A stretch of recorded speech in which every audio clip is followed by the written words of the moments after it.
خبر خوبی بچه ها، من علیم. امروز اومدیم برای یه ویدیوی جدید. جدیدن الان سنسا کلان 220 شده، قبلا 100 بود الان 220. یه 7-8 دقیقه وقتتون رو میگیریم. برین سراغ مدلت ترنینگ استارت. خب سنسا الان کلان 220 پرخ کنید، قبلا نیست. سنسا عادی بود ولی قبلا دی پی آی بود، دی پی چیزای زیادی بود. الان نه دی پی آی ایست، نه باشه. سنسا خوب میخوره چون سپای چرخش صفت و همه چی مثل قبلا نیست. حالا این بدون دی پی آی 500 دی پی آی ایچی نیست، بدون دی پی آی حساب میشه. خب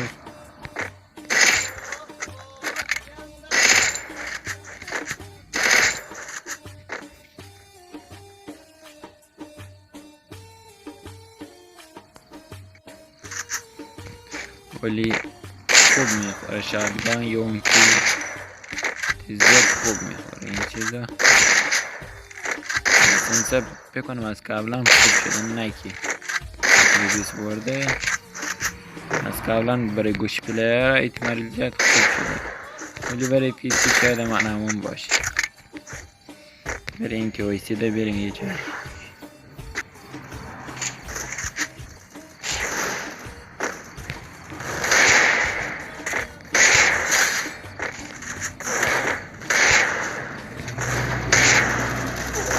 اون یکی دیگه کل کرد یخم نزد.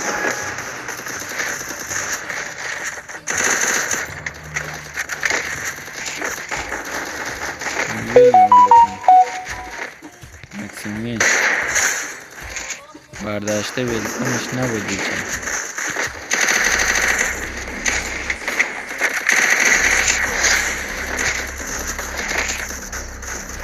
ببین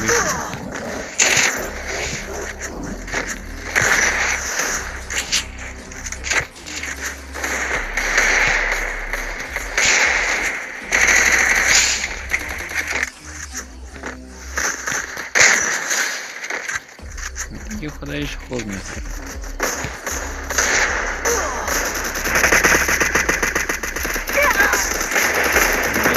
یه جانهای دیگه مثل بچه یه نیمت فکر برداریم.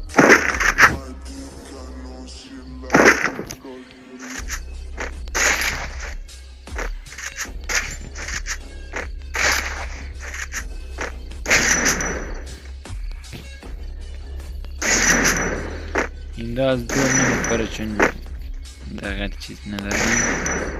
این نگاه کن اصلا ایسش نیست، باید از نزدیک باشی که ولی از دور بود فکرش خوبه. برنگان دیگه هم ببینیم. مثل این الان جدیدن خیلی متوازی این خوبه دیگه، چیزی نداره که تستش کن. همه تست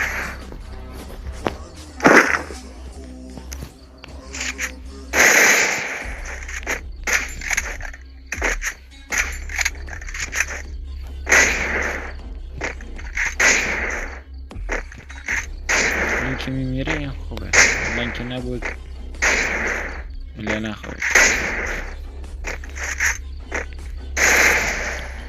خب بریم سنسمون ببینیم بچه ها. این سنسمون اولی 169، بعدی 127. این یکی اسکوپ 224، یکی 220، یکی 97. این خیلی تاثیر نداره.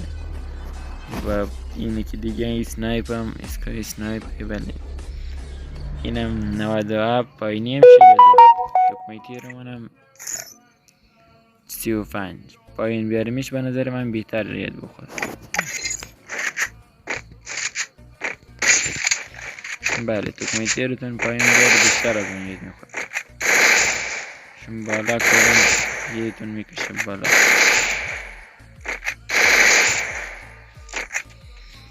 خب بچه ها از این ویدیو امیدوارم که خوشتون اومده بود. اگر درباره سنسئی مثل این اگه میخواستی، الان که اون برای گوشی شیائومی، امیدوارم که برای همه گوشی جواب بده، برای شیائومی که خوب جواب میده.